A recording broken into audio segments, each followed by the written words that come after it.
listen and practice. My weekends are busy and exciting. My weekdays at home are busy too. I have 2 sons, Dylan, 7, and Dakota, 5. Every morning I get up 1 hour before them at 6, and I go to the gym. I come home and I make breakfast. Then I take them to school. On Mondays I always go shopping. I buy all the food for the week. I often cook dinner in the evenings, but not every day because I don't like cooking. Fortunately, my husband Don loves cooking. On Tuesdays and Thursdays, I visit my father. He lives on the next block. Every afternoon, I pick up the kids from school. In the evenings, Don and I usually relax, but sometimes we visit friends. We never go out on Friday evenings because I start work so early on Saturdays. Books. Many people made this book. Do you know how we make books? An author writes the words, and an editor checks the words. Other people draw pictures or take photos for the book. Designers use a computer to put the words, photos, and pictures into pages. In factories, printing machines print the pages on paper. They print 16 pages on one big piece of paper. Then other machines cut the paper into pages. People used machines to fix the pages of this book together. Sometimes people sew the pages together. Then they fix them to the cover with glue. Clothes. We make clothes from lots of different materials, like wool and cotton. To make jeans, people use cotton fabric. They cut the fabric into different shapes for pieces of the jeans, like the legs and pockets. They use a sewing machine to sew these pieces together. Then they sew buttons and a zipper on the front of the jeans. People use wool to make clothes like hats or sweaters. At home, some people use wool and knitting needles to knit clothes. They knit different pieces of the clothes, like the arms, the front, and the back. Then they sew the pieces together. In factories, people use knitting machines to knit clothes. Space colony.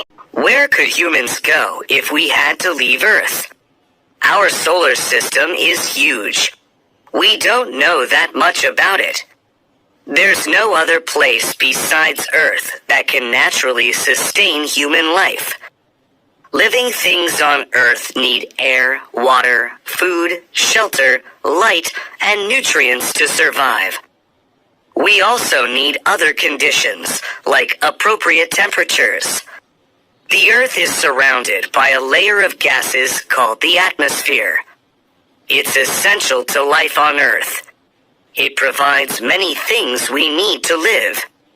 One example is the air we breathe. There is another place in our solar system where some of these things exist. It's a moon of the planet Jupiter called Europa. Its conditions could be suitable for humans. Europa's atmosphere is made up of mostly oxygen.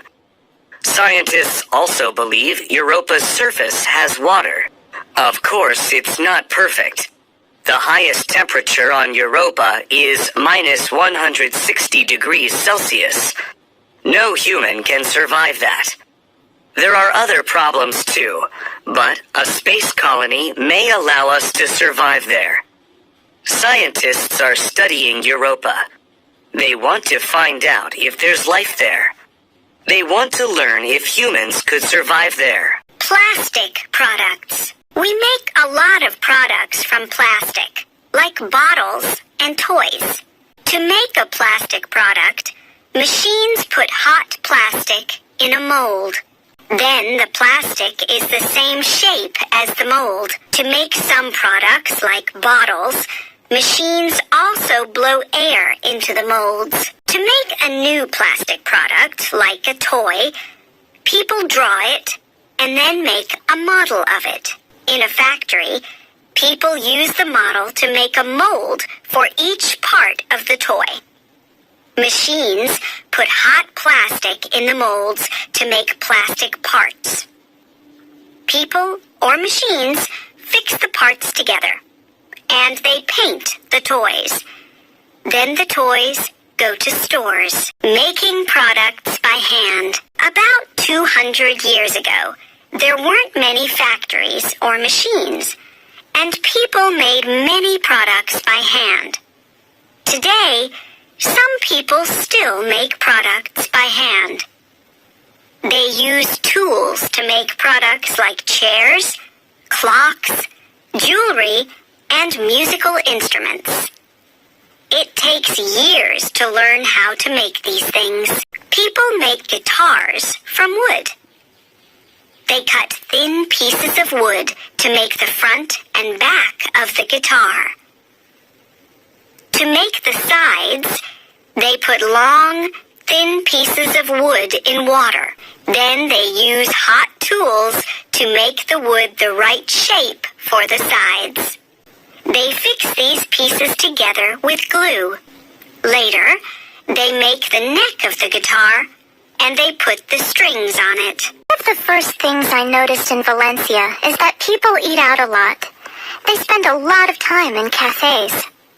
You find people having breakfast or tea, not just lunch and dinner. People who work go out to have coffee. They don't have it in their office. Another thing I notice, I find that the women here talk very fast and very loudly, much more than the men. Women dress very well, especially older women, and they always look immaculate. Finally, there's a myth that the Spanish don't work hard, but I don't think it's true. It's just that they work different hours.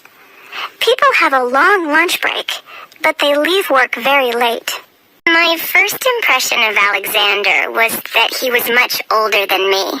In fact, he was 32, but I thought he was older.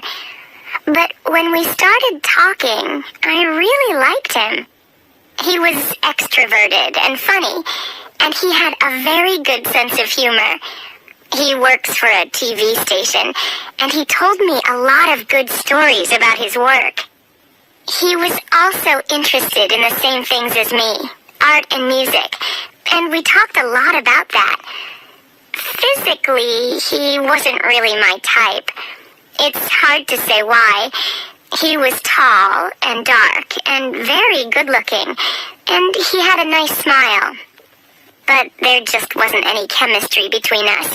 When I first saw Oliver, I thought he looked warm and friendly, and more attractive than Alexander. He was tall, with short blonde hair, and he had amazing blue eyes, kind of like the actor Ryan Gosling. He was kind of shy and quiet at first, but when we started talking, he relaxed, and we found we had a lot of things in common. We both like books and movies. He was generous, too. He wanted to pay for everything. I really enjoyed the evening. When it was time to go, he asked for my phone number and said he wanted to meet again. We walked out of the restaurant and went to look for a taxi. And then, something happened. And I knew that it was impossible for me to go out with him. He said, "Finally," and took out a pack of cigarettes,